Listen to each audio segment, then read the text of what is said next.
Shalom, Chag Shemayach, Shalom. Purim Shemayach आप सबको। और हम लोग का विश्वास है कि आपने पुरम खूब एंजॉय किया है, अच्छे से अच्छे खाने पकवान बनाए हैं, खूब खाए हैं, डांसिंग किया है और परमेश्वर की स्तुति करी है अपने घरों में और अपने चर्चेस में। Praise the Lord. हम लोग ने भी किया, बहुत खाना पीना हुआ। अब यरूशलेम जो कि जॉर्डन के ताबे में था बहुत समय तक, 6 दिन की जो युद्ध हुई थी 1967 में, इजराइल को यरूशलेम का ताबा फिर से वापस मिल गया अपने पास।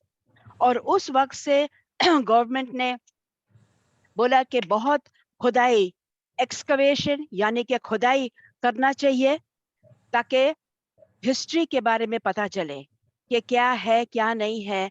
और इजराइल ने बोला कि लोगों को सिर्फ तोरा पढ़ो या बाइबल पढ़ो, दुनिया के लोग सब नहीं पढ़ते हैं, तो कैसे पता चलेगा। खुदाई जैसे होती जा रही है और कोई चीजें काफी ऊंची हैं, कोई चीजें काफी नीचे पाई जाती हैं, और उनको ये बहुत चीजें मिली हैं जिससे सबूत मिला है कि बाइबल की एक एक बात सच है और उसमें कोई भी शक नहीं है कि यह सच हुआ है, था। और अभी और भी चीजें मिल रही हैं जैसे समय बीतता जा रहा है।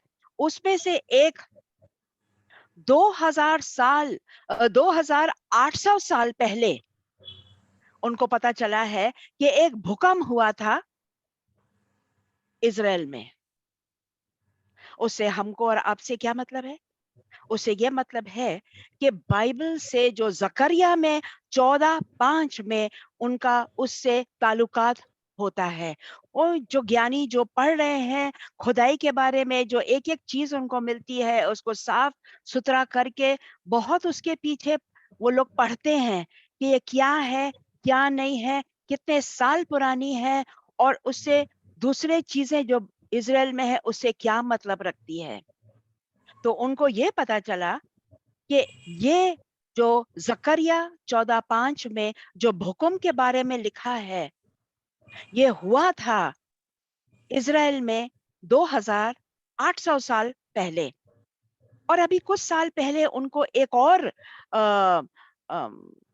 खास बात पता चली है कि ये भूकंप सिर्फ इजराइल नहीं, जेरूसलम में हुआ था। So Jerusalem is also added into the whole of Israel कि ये वाकई में भूकंप हुआ था। So this is very necessary for us to know कि हम लोग को पता चले कि ये सच में हुआ था।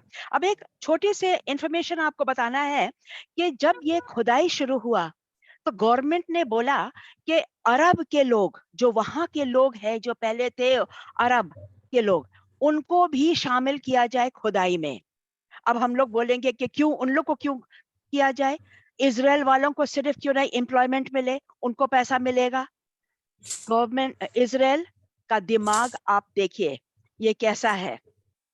उन्होंने बोला कि अरब के लोग जब साथ में रहेंगे, खुदाई करेंगे, चीजें मिलेंगी, तो उनको अपने आप दिखाई देगा कि उससे सिर्फ इजराइल को का मतलब है, कोई अरब की चीजें उसमें नहीं है।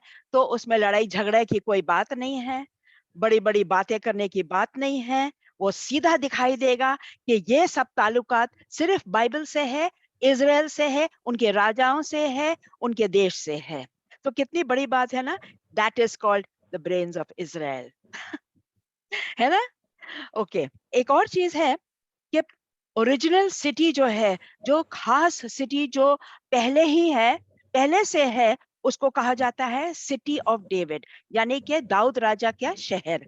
और वहां पे बहुत चीजें खुदाई की जा रही है और बहुत चीजें थी, लेकिन मेरे पास समय नहीं है आज, या आगे भी छोटा ही छोटा बातें आपको हम बता पाएंगे।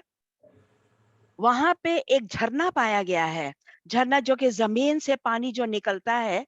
वो झरना से पता चला है कि जब जो राजा राजा बनता था, वो लोग वहां जाते थे, और वहां का जो हो सकता है सैमुअल हो, उस वक्त के नबी जो थे सैमुअल, या और भी जो भी थे, वो वहां जाते थे और उन पे तेल लगाया जाता था। इस झरने के पास। तो वो झरना पाया गया है जहां पे राजा लोग राजा बनते थे, उनका ऑर्डिनेशन होता था, जैसे हम लोग आज बोलते हैं कि उनका ऑर्डिनेशन हुआ। तो वो झरने के पास, ये कौन सा झरना है? ये झरना वो है जो हजकाया राजा ने बनाया। हजकाया राजा ने क्यों बनाया?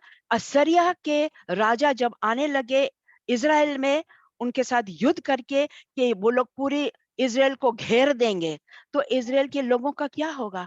लेकिन हेzekiah को परमेश्वर ने ऐसा ज्ञान दिया कि उसने नालियां बनाए, बड़ी बड़ी स्टॉर्म ड्रेन्स बड़े बड़े बनाए कि जो पानी वहां पे आ सके और इज़राइल के लोगों को पानी की कभी कमी ना हो, तो प्यासे वो कभी मरेंगे नहीं। क्यों? क्योंकि यीशु आने वाले थे ना। He is the giver of life, he is the giver, he is the living waters. तो वो पहले ही से पानी और इज़राइल का बहुत ताल्लुकात है। So that's for today. अगली बार तक शालोम।